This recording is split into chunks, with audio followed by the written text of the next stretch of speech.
In the early hours of July 7th, 2026, a line of tankers eased out of the docks near Taganrog and turned south into the Sea of Azov.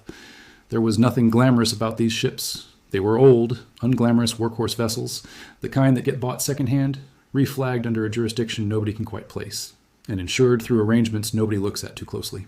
Ukrainian officials call this collection of vessels the Shadow Fleet, and for years it has been Russia's quiet workaround to sanctions, a way to keep oil money flowing and fuel moving even as the traditional shipping world locked its doors.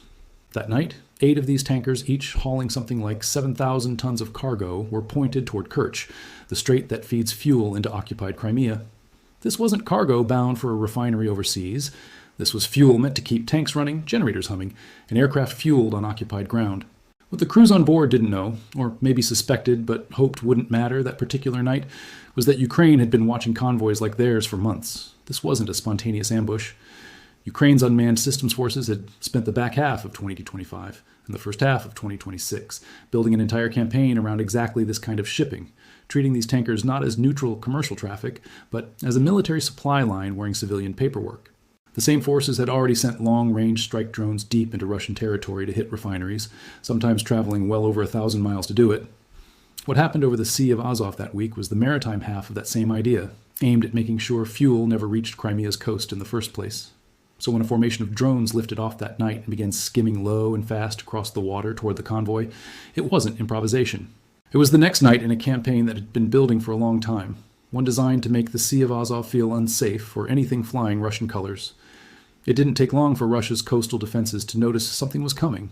Electronic warfare units along the shoreline switched on heavy jamming, the kind of system built specifically to sever the link between a drone and whoever is flying it, and to scramble the GPS signals a drone would normally use to find its way.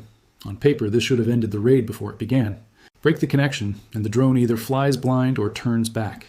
That logic has worked for years against smaller tactical drones along the front lines, but the drones headed toward this convoy weren't built around that same vulnerability. Ukraine's longer-range strike drones have moved away from depending entirely on a live signal from the ground. Instead, they lean on inertial navigation, essentially an internal sense of direction and speed that lets a drone hold a heading even with no outside signal reaching it at all. And they back that up with basic onboard cameras that can recognize a coastline or a horizon and use it to correct course. It's a much cruder kind of intelligence than the word artificial intelligence usually conjures up, more like dead reckoning with a camera bolted on than anything resembling independent thought. But it's enough. It's enough to get a drone through a jammed stretch of sky without losing track of where it's going. Some drones in the formation almost certainly did drift, lose their bearing, or fail outright once the jamming hit. That kind of attrition happens on nearly every one of these missions. But the formation as a whole kept moving, because cutting the link didn't cut the mission. That's really the heart of what's shifted here, and it's worth sitting with for a moment rather than rushing past it. Russian electronic warfare doctrine was built on a reasonable assumption.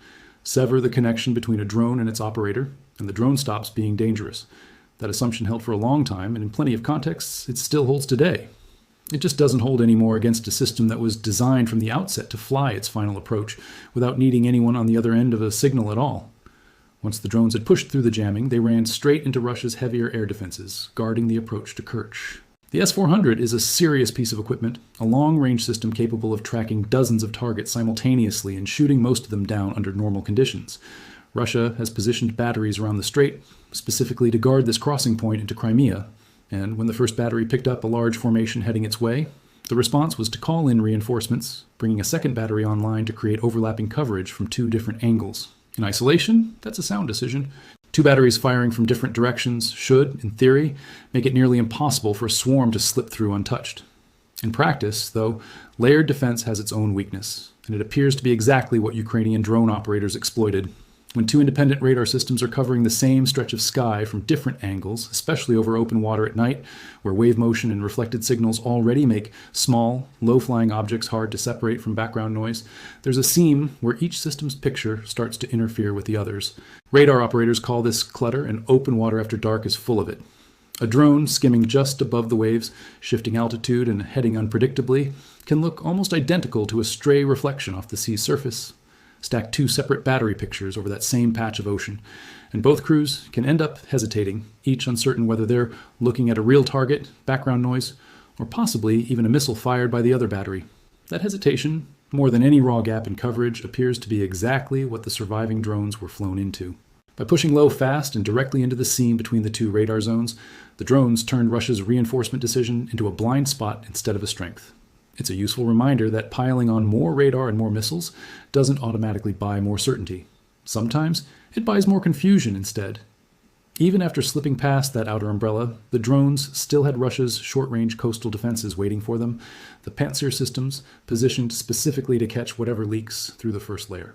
These combine short-range missiles with rapid-fire cannons capable of throwing thousands of rounds a minute into the air ahead of an incoming target, and against a tight, disorganized cluster of drones that hasn't had time to spread out after surviving a missile barrage. That kind of firepower is brutally effective. It's reasonable to assume this layer accounted for a real share of the formation that night. What seems to have made the difference for the drones that got through was something almost old-fashioned in its simplicity. A handful climbed higher and made themselves louder and more obvious on radar, essentially presenting themselves as the primary threat, while the rest hugged the waterline and used the resulting distraction to close in from an angle the defending crews weren't watching as closely. There's nothing new about using a decoy to draw fire while the real strike comes from somewhere else. It's one of the oldest tricks in warfare. What is new, or at least newly cheap, is doing it with disposable autonomous drones instead of manned aircraft or expensive standoff weapons. Losing a decoy that costs a few tens of thousands of dollars to pull attention away from the real strike package is a trade Ukraine can make over and over without much strain. Russia burning missiles that cost many times more per unit just to knock down that decoy is a trade it cannot sustain indefinitely. The last line of defense came from the patrol boats escorting the convoy directly, vessels equipped with naval guns, close-in weapon systems, and shoulder-fired missiles meant to handle exactly this kind of close threat.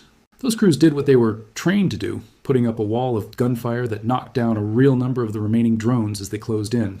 Heavier naval guns are effective against a missile with a predictable flight path, but against something small that keeps changing altitude and direction just above the water, they tend to struggle, leaving the fastest firing, shortest range systems on board to do most of the actual work.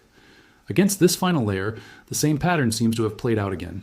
Some drones stayed low to pull the ship's closest range weapons downward and outward, while a couple climbed and looped around to come in from above and behind, from a direction the gunners weren't primarily oriented toward. Whether that was planned in advance, or simply what was left of the formation improvising in real time, the outcome was the same. A handful of drones reached the tankers themselves, and that's the part that actually matters, more than any individual radar track or missile count. These aren't armored warships.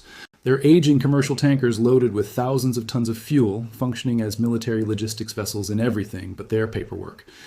A relatively modest warhead landing on the deck of a fuel tanker doesn't need to be large to cause catastrophic damage, because the ship itself is carrying the explosive material that turns a small hit into a much bigger fire.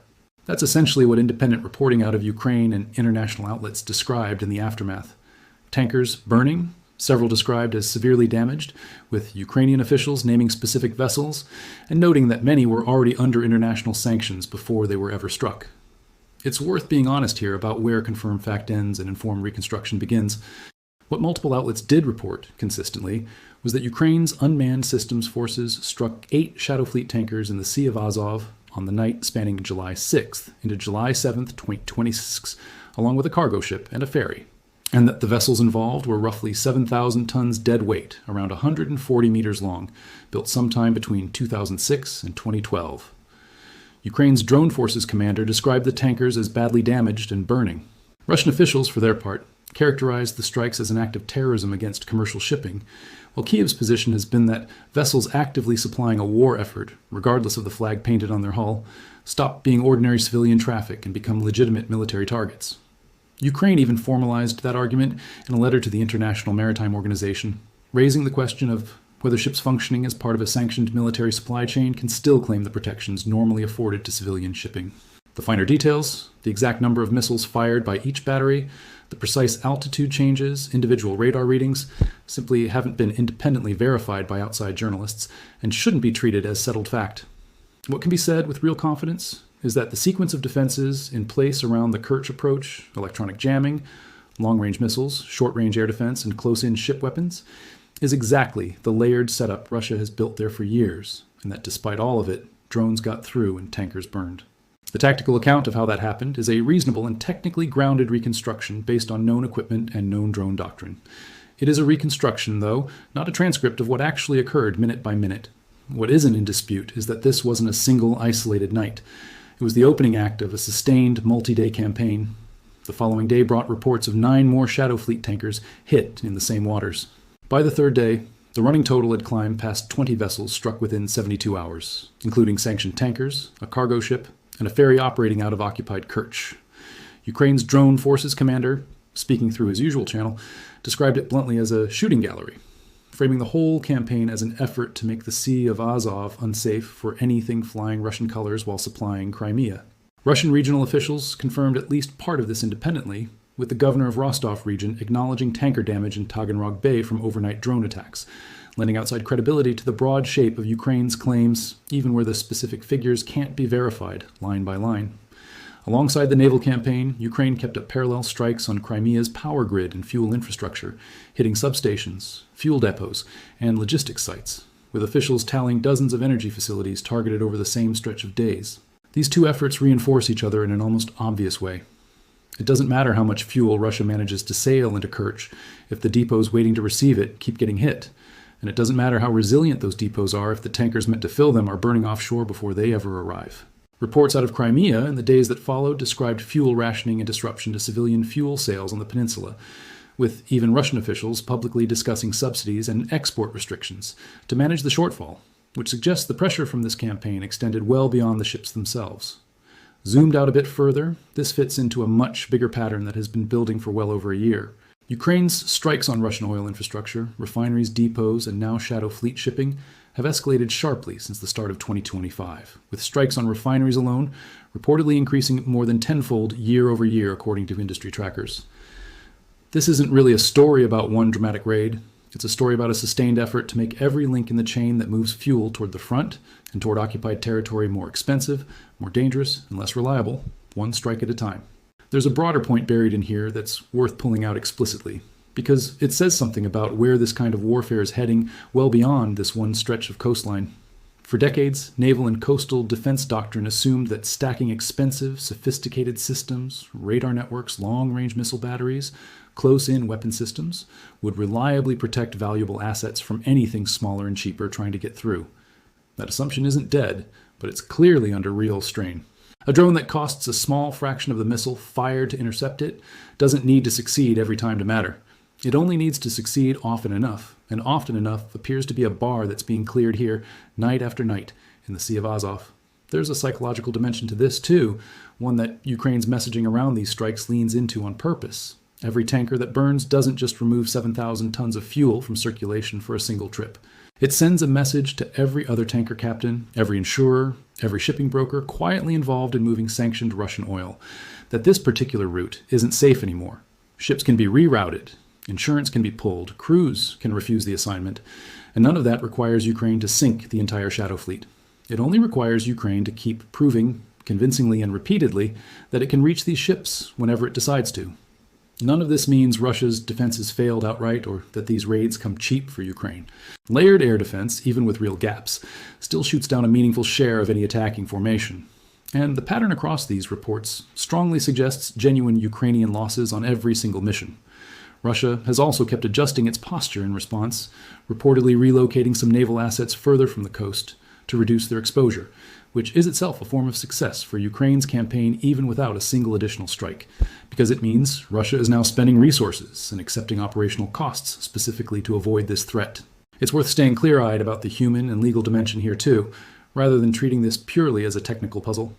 These are still real ships with real crews aboard, and Russia's position that this amounts to an attack on civilian commercial shipping is a genuine argument being pressed through real diplomatic channels, not something to be waved away as pure propaganda. Ukraine's counterargument that a tanker knowingly moving sanctioned fuel to supply an occupying military force forfeits any claim to purely civilian status is also a serious legal and moral position, and international maritime law doesn't have a fully settled answer to it yet. Both sides are, in effect, arguing over where the line sits between commercial shipping and military logistics when a single vessel serves both purposes at once, and that argument will likely keep playing out in forums like the International Maritime Organization long after this particular raid fades from the news cycle. Stepping back from both the tactics and the diplomacy, what this episode really demonstrates is a shift in the underlying math of coastal defense. It used to be roughly true that if you built enough radar coverage and stacked enough interceptors, you could make a stretch of water functionally safe for your own shipping. What's happening in the Sea of Azov suggests that math doesn't hold the way it used to, at least not against an opponent willing to accept attrition on cheap, semi-autonomous platforms flown in numbers from multiple directions, exploiting the seams between defensive systems rather than trying to punch through any single one head-on. Whether this particular campaign ultimately forces a fundamental change in how Russia moves fuel into Crimea, or whether it settles into a grinding, ongoing exchange where losses are absorbed on both sides without a decisive shift, is genuinely an open question, and anyone claiming certainty about it right now is overstating what's actually knowable. What isn't in question is that a body of water Russia had treated as a relatively safe rear area, sheltered somewhat by the earlier retreat of naval assets further out in the Black Sea, has stopped being safe, and every additional tanker that burns adds one more data point to that new reality. To really understand why the Sea of Azov became the focus of this particular campaign, it helps to step back and ask why the Shadow Fleet exists at all. When Western sanctions cut off much of Russia's access to mainstream tanker operators, insurers, and shipping registries after the full-scale invasion began, Moscow didn't simply lose the ability to move oil. Instead, a parallel shipping network grew up almost overnight, built from older tankers bought secondhand, often reflagged to obscure jurisdictions, insured through opaque or self-insured arrangements, and crewed in ways that make ownership and accountability deliberately hard to trace. Industry estimates now put the size of this shadow fleet at well over 1,000 vessels worldwide, which gives some sense of how central this workaround has become to keeping Russian oil revenue flowing despite years of sanctions pressure. Most of that fleet exists to move crude and refined products to buyers around the world, propping up the Kremlin's wartime budget. But a smaller, more specific slice of it plays a more direct military role, ferrying fuel across the Sea of Azov into Kerch, needed not for export revenue, but simply to keep the occupying garrison, its vehicles, its generators, and its aircraft running. That distinction is exactly why Ukraine has drawn a sharp line between the broader Shadow Fleet, which it has targeted more selectively and further from Ukrainian shores, and this specific corridor into Crimea, which it has now turned into what one Ukrainian commander bluntly called a shooting gallery. Geography plays a real role here too, and it's worth walking through why the Sea of Azov specifically became the pressure point rather than direct strikes on Crimean ports themselves. Azov is a shallow, almost fully enclosed body of water, connected to the Black Sea only through the narrow Kerch Strait. Every tanker moving fuel into Kerch by sea has to funnel through this same relatively small stretch of water, which makes it a natural choke point for interdiction, but it also makes it naturally defensible, since Russia only has to concentrate its air defense and naval assets around a single corridor rather than protecting an open coastline. That's precisely why the defensive picture described earlier, layered radar coverage, missile batteries positioned on both sides of the strait, patrol vessels escorting convoys directly, makes tactical sense from Russia's side. The problem for Moscow is that concentrating defenses in one place also means that once an attacker finds a reliable way through, that same concentration becomes a liability because there's no fallback route to shift traffic onto. Fuel bound for Crimea by sea has nowhere else to go. That's part of why Russia has also leaned more heavily on overland routes, rail and road connections across the annexed land bridge in southern Ukraine, to make up for what the sea route can no longer reliably deliver. Overland transport is slower, exposed to a different set of Ukrainian strike capabilities, including attacks on rail infrastructure and fuel depots along that corridor, and considerably more expensive per ton of fuel delivered. Every tanker that Ukraine manages to burn in the Sea of Azov doesn't just remove that specific cargo from the equation, it pushes a larger share of Crimea's fuel needs onto slower, costlier, and equally vulnerable alternatives, compounding the pressure rather than simply displacing it. It's also worth being honest about the limits of what a campaign like this can achieve, because it would be a mistake to frame every one of these strikes as some kind of decisive turning point. Russia's military logistics network, even under sustained pressure, has repeatedly shown an ability to adapt, absorb losses, and keep functioning at a reduced but still operational level. Crimea has weathered fuel shortages, power outages, and repeated strikes on its air bases and depots for well over a year without the garrison there collapsing or being forced to withdraw. What campaigns like this one tend to accomplish, when they work, isn't a single knockout blow but a slow grinding down of efficiency over time, forcing an opponent to spend more resources for less output month after month, until the cumulative weight of that inefficiency starts to matter in ways that are hard to see from any single night's headline. That's a less dramatic story than a swarm of drones threading an impossible gauntlet to blow up 8 tankers in one night. But it's probably the more accurate way to understand why Ukraine keeps running this campaign night after night, rather than treating any single raid as decisive on its own. There's a broader lesson here about how naval warfare is evolving, one that goes well beyond this one stretch of coastline. Traditionally, protecting a convoy or a strategic waterway meant investing in a small number of extremely capable, extremely expensive platforms, destroyers, frigates, integrated air defense networks, and betting that quality and sophistication would reliably beat quantity. What's playing out in the Sea of Azov and across the Black Sea more broadly since the start of this war suggests that bet is getting harder to make with confidence. A relatively small, resource-constrained country without a traditional blue water navy has managed to impose real, sustained costs on a much larger conventional naval power, not by matching it ship for ship or missile for missile, but by leaning entirely into cheap, expendable, increasingly autonomous platforms produced and lost in numbers that would be unthinkable for crewed vessels or manned aircraft. Ukraine has already demonstrated this same dynamic against Russia's Black Sea fleet more broadly, using naval drones to damage or destroy a number of larger warships, and forcing much of the remaining fleet to relocate away from its traditional bases, specifically to avoid that threat. This tanker campaign in the Sea of Azov is really an extension of that same underlying logic, applied to logistics shipping instead of warships. None of this is to say the outcome is inevitable or that Russia has no answers left. Electronic warfare, air defense doctrine, and naval escort tactics all continue to evolve in response to exactly this kind of threat. And it would be naive to assume Ukraine's current advantage in autonomous navigation and decoy tactics will remain unmatched indefinitely. Russia has already shown it can adapt by relocating vulnerable assets, adjusting patrol patterns, and presumably refining its own jamming and radar filtering techniques based on lessons learned from each raid. This is very much an ongoing back and forth rather than a settled contest, and the specific tactical details that worked on one night are exactly the kind of thing that stops working once the other side has studied it closely enough. That's the nature of this kind of attritional, technology-driven exchange. Each side's temporary edge becomes a target for the other side's next adaptation, and neither has a permanent answer. What does seem durable, at least based on the pattern across these strikes, is the underlying strategic logic rather than any single tactic. As long as Ukraine keeps treating fuel logistics into Crimea as a priority target, and as long as that fuel has to pass through a narrow, defensible, but ultimately porous corridor like the Kerch Strait approach, this kind of exchange is likely to keep repeating in some form, even as the specific technical details on both sides keep shifting under pressure from each other. The real story of nights like this one isn't really about any single drone or any single tanker.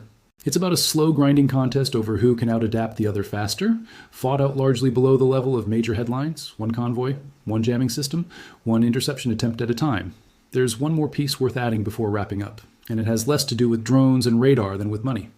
Every tanker that burns in the Sea of Azov is also, quietly, a data point for the insurance brokers and shipping intermediaries who make the shadow fleet possible in the first place. These vessels only function as a workaround to sanctions because someone, somewhere, is willing to insure them, crew them, and broker their cargo, usually at a markup that reflects the risk involved. That risk premium has been climbing as the strike campaign has intensified, and a sustained run of tankers being set on fire in a specific, well-defined corridor is exactly the kind of thing that pushes it higher still. At some point, the math for a ship owner or a broker stops working, not because of any single strike, but because the cumulative pattern makes the insurance and crewing costs of running this particular route too high relative to what can be earned moving fuel elsewhere. That's a slower, less visible kind of pressure than a burning tanker caught on camera, but it may end up mattering just as much, because it targets the economic incentive structure that keeps the shadow fleet operating at all, rather than just the individual ships passing through on any given night. It's also worth noting how quickly this kind of pressure compounds, once it's paired with the strikes on Crimea's power grid and fuel depots happening in parallel. A tanker that survives the run into Kerch still has to unload into a storage and distribution network that's simultaneously being hit from the air night after night. Fuel that does arrive has to be rationed, prioritized, and moved under worse conditions than before, with less redundancy in the system to absorb the next disruption. None of these pressures on their own would be decisive. Together, sustained over weeks and months rather than one dramatic night, they add up to something closer to a slow strangulation of the logistics network keeping the occupation running, which is really the entire point of running a campaign like this instead of chasing one single dramatic engagement. So when weighing what mattered most in an engagement like this, it's worth resisting the urge to pick just one factor. The autonomous navigation that let drones survive jamming mattered. The decoy tactics that exploited overlapping radar coverage mattered, and the underlying strategic choice to treat fuel logistics itself as the target rather than trying to win a symmetrical fight against Russia's air defenses head-on mattered most of all. Take away any one of those pieces, and the raid likely fails. Put them together, night after night, and you get a campaign that's forcing Russia to spend more, defend more, and worry constantly about where the next hit is coming from, without Ukraine ever needing to destroy the entire shadow fleet in a single stroke to make that pressure real. That's ultimately the measure that matters most here, more than any single tanker or any single tally of missiles fired.